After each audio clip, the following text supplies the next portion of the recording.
%48%, that's nearly half of all Americans, say Russia is trying to control our presidential election. That is an unprecedented figure even during the worst days of the Cold War. But are 48% of Americans right to worry? I'm Steve Green, along with Bill Whittle and Scott Ott, and this is The Right Angle on Hillary Clinton, Donald Trump, and the Kremlin connection. Now, let's start this off with Donald Trump and just a brutal, deeply researched Slate article by Franklin Foer. Now, Foer wrote that, and this is a quote, Vladimir Putin has a plan for destroying the West, and that plan looks a lot like Donald Trump. Now, I think that's a wild overstatement, but you can't deny the facts that Ford dredged up, including Trump's decades-long efforts to curry favor with Russian leaders going all the way back to 1988 and Gorbachev, Trump campaign honcho Paul Manafort's deep connection to Ukraine's ousted pro-Putin government, and the fact that since his 2004 bankruptcy, Trump has relied on shady Russian money from investors like the Bayrock Group, which is controlled by a former Soviet official, to keep Trump's businesses and his lifestyle afloat. So maybe it's really no wonder that Trump recently called into question whether, as president, he would actually honor our NATO treaty commitments in the face of Russian aggression in Eastern Europe.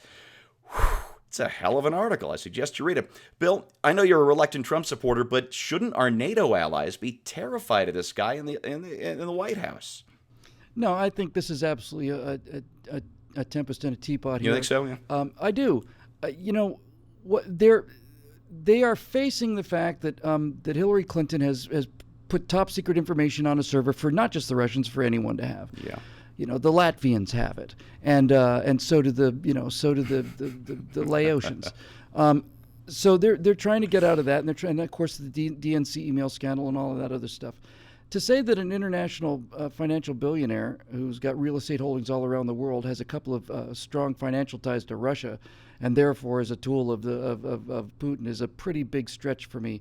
And to say, as a Salon article does, is that Russia has a plan to destroy America, and that plan is Donald Trump. Russia doesn't need a plan to destroy America. America's being destroyed by Barack Obama and Hillary Clinton as we speak. We watched it happen. We've watched it happen in front of our eyes. We've seen all of our Bill of Rights protections eroded, if not destroyed. We've seen the IRS weaponized against the American people, and the NSA and the FBI now, Justice Department, all of them. They're being turned against the American people. It's not Vladimir Putin doing that. That's Democrats doing that. Democrats are doing that. And look, we have a complex relationship with Russia, and the same way we have a complex relationship with China. We have a great deal at stake. We have a great number of things that would make us want to cooperate with them. But because we are three great powers, we also have conflicting interests, and therefore it's not just a lovey-dovey relationship like, for instance, with Britain, where virtually all of our interests are virtually the same as all of Great Britain's. We come head-to-head here in places like this. It's ridiculous to dismiss any adversary, and I certainly wouldn't want to suggest that just seeing somebody do journalism is kind of an interesting breath of fresh air, but the idea that Donald Trump having business connections to Russia and that some official somewhere used to be a member of the Soviet government is kind of like saying, well, a Republican invested some money in property in Vladivostok, and he used to be a member of the Republican Party. Therefore, this is part of the giant scheme to take over Russia. They're scared of him, and what they're really doing, and we're going to cover this in my right angle this week, what they're really doing is they are in such trouble about Hillary Clinton and her security that they are now in a full court press to watch the other hand and get the attention off of what's important. And as I say, we'll talk about that specific aspect of it in my episode. Yeah, well said about the Democrats and what they've done to this country in the last 7 or 8 years, Bill. And the Russia connection, I'm going to get back to in the conclusion. But, Bill, last week you covered the DNC email scandal. It was a great segment. But on Sunday, PolitiFact reported, this is another quote, some Democrats view the leak, combined with Donald Trump's seeming affinity for Russian President Vladimir Putin, as evidence Russia is trying to tip the election in the Republican presidential candidate's favor.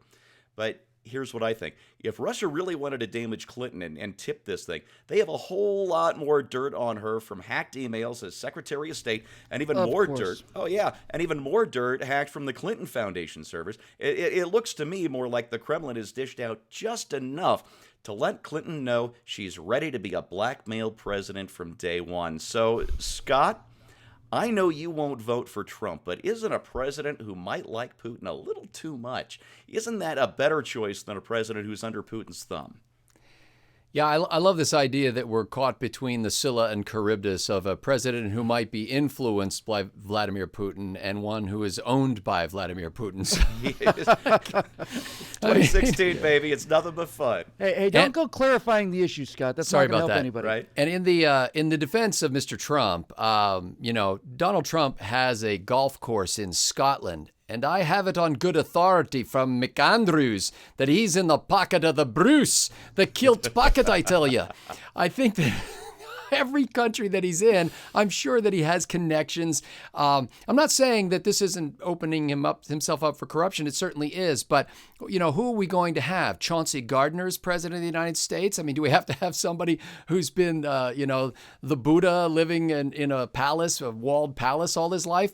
To a certain extent, the Clintons are more culpable on this front since their hands have been in the pockets and vice versa of dozens, if not hundreds of countries around the world through the Clinton Foundation.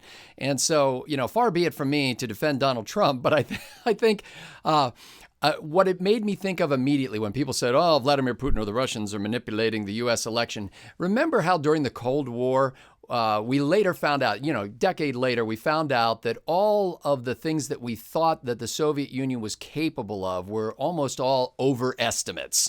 I mean, while we thought that they were really these geniuses who were making super weapons and were able to outproduce us and they were going to beat us in a war, they were trying to figure out how to get, more than 3 wheels on a 4-wheeled vehicle.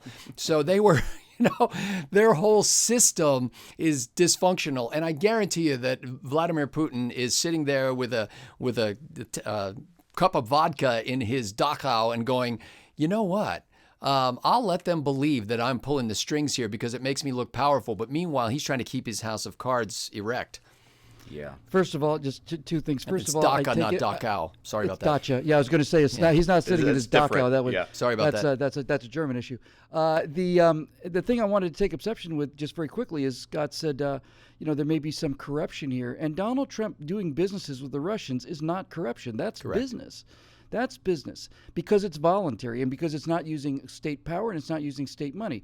When you sell American secrets or you allow them to be sold or you literally take cash in exchange for government largesse, that's corruption. Yeah, let's not forget the Clinton-Russia uranium connection, Bill. That one. Yeah, I can't believe that story is a year old. It should have just been hammered and drilled until Bernie Sanders was the nominee, and nobody in the mainstream media seems Drill, to care baby, that drill. much. All right, folks, I would love nothing more than an American-Russian rapprochement. I really would. In fact, I remember something so obscure, I couldn't even find a reference to it on the internet when I was doing my research for this segment this morning. But when the Soviet Union voted with the United States on a UN resolution authorizing the Kuwait War, which was unprecedented for us to get along like that, there was talk very briefly of a Pax Americana Sovieticus. That is a world peace guaranteed by the two superpowers, the United States and a post-communist USSR. But then, of course, the Soviet Union collapsed, and what was left of Russia entered a period where the country was left so weak that their military is really only just now starting to fully recover from the damage of the early 1990s. And this idea of an American-Russian sort of benevolent hegemony, it actually goes back almost 200 years to de Tocqueville's Democracy in America, and I think it's still a good idea. It's a wonderful idea if we could get along at that level. But I know for a fact that Putin is too devious, that Donald Trump may be too interconnected, and that Hillary Clinton is certainly 100% too corrupt to make that work in today's politics. And that, I'm sorry to say, is the right angle on Hillary Clinton, Donald Trump, and the Kremlin connection, made possible by the paying members of BillWhittle.com. Thanks for watching.